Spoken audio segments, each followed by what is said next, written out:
Saya Abdullah Huzaifa, saya akan menerangkan bentuk-bentuk penghormatan pada orang lain. Kita harus menghormati orang yang lebih tua atau yang lebih muda agar kita bisa dihormati orang lain. Kita harus bersikap baik dan santun kepada orang lain.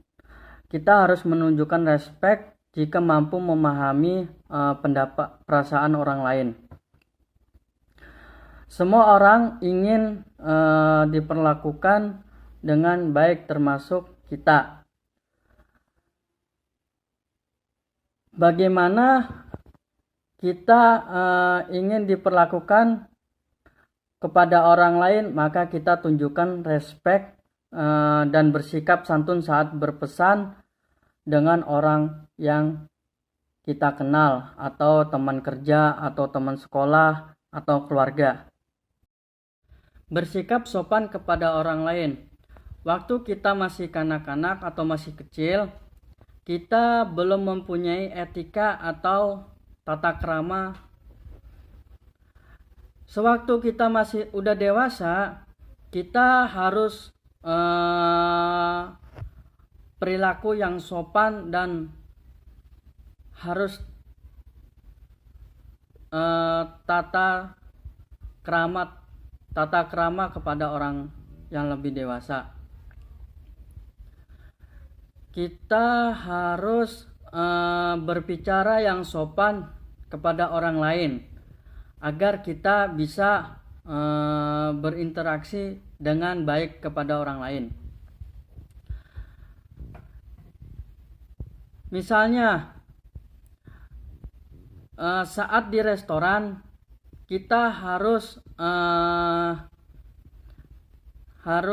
berbicara kepada orang lain itu lebih pelan, lembut, jangan sampai keras dan kasar kepada orang lain. Karena kita berbicara ya dengan kasar,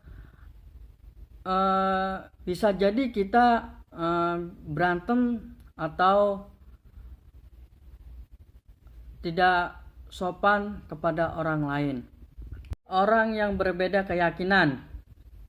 Kita di Indonesia banyak agama-agama lain, misalkan Kristen, Hindu, Buddha, Katolik, dan Islam. Kita harus menghormati beda keyakinan. Meskipun teman kita beda keyakinan, maka kita harus berteman, jangan sampai kita memusuhinya. Jangan sampai kita berantem gara-gara kita itu beda keyakinan. Kita harus menghormati orang yang berbeda keyakinan itu. Hargai perbedaan pendapat. Meskipun pendapat kita sama orang lain itu berbeda, kita harus menghargai atau menghormati pendapat mereka. Jangan sampai kita menjatuhkan pendapat mereka. Dan jangan sampai kita menghina orang lain sewaktu berdebat. Kita bisa mengatakan, aku tidak sependapat denganmu, tetapi jangan sampai secara pribadi dengan kata-kata yang kasar kepada orang lain. Meskipun itu pendapat kita sama orang lain itu berbeda. Meskipun orang lain tidak menghormati kita, meskipun itu sangat sulit dilakukan, tetaplah kita bersabar dan rendah hati agar kita menjadi pribadi yang layak diteladani.